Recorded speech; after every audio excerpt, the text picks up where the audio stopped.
𝐃𝒓𝒂𝒅 back again in season 2, listening as we bring you a series of stories from the 𝐵𝒂𝒂𝒅 diaries, stories disrupting the narratives of discrimination through heartfelt and real-life stories of LBQ women.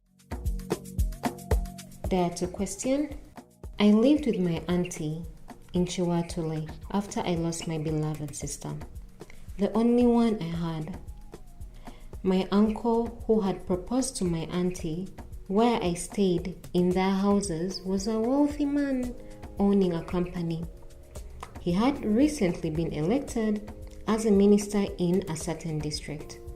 He loved me so much and often called me his girl. He paid my school fees and gave me all the love I needed. However, my auntie started feeling envious and got insecure about the love and care I was getting from my uncle. She then tried so hard to chase me away from home. She framed me by putting alcohol in my room and called my uncle, telling him how bad I had become. My uncle decided to stop paying my fees, thinking I am a drunkard and a worthless girl. After all that, I decided to leave home with pain and hatred.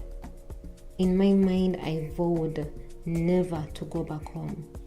A friend took me in, and I hoped to start afresh and get a job that I can take care of myself. My friend would leave home for work and leave me with her little girl, and I would always look after her. This happened for over a period of 3 months.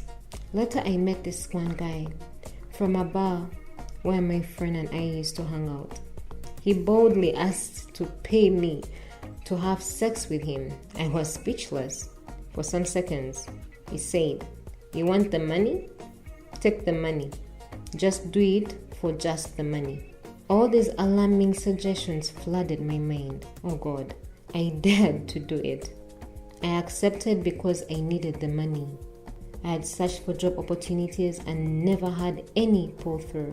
Most employers said I wasn't fit for the position because I didn't reach their demands and expectations. I got comfortable with Moses providing for me. I managed to get myself a place and stopped staying with my friend. However, with Moses, I didn't feel any butterflies in my stomach. At least not as many as I felt when I met Susanna. Was she ready for me? Was she waiting for me?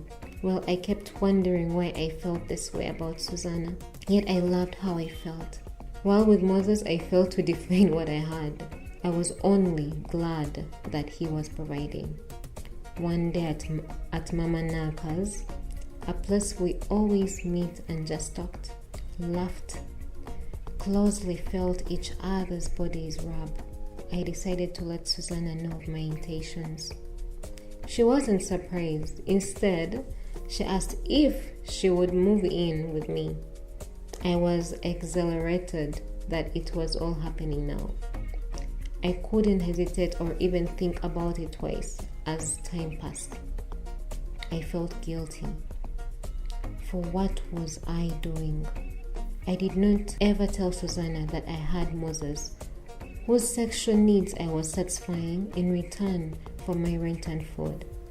I was caught up in contemplation. While lost in thought, I couldn't help but notice that Susanna always came home drunk. At first I thought it was just that one time when I went with a couple of friends and we all drank alcohol like crazy. However, it was just not that one occasion, but so many others. She barely returned home sober, and when she did, we would have versatile verbal fights. Some mornings, I would ask why she kept drinking that much. She would apologize and promise not to drink again, and a few days later resume. I was providing for all her needs, but I was almost always unhappy because I painfully got these insatiates from Moses. I never let Susanna know about this and complained silently. How I wish she knew. In the long run, I realized I was judging, not only judging Susanna, but also myself for what I was doing with Moses. I loved Susanna deeply, but didn't feel this way with Moses. So I decided to understand everything by questioning everything. I later understood that Susanna was dealing with addiction. I came to the realization that it's okay to keep questioning. Say what she said.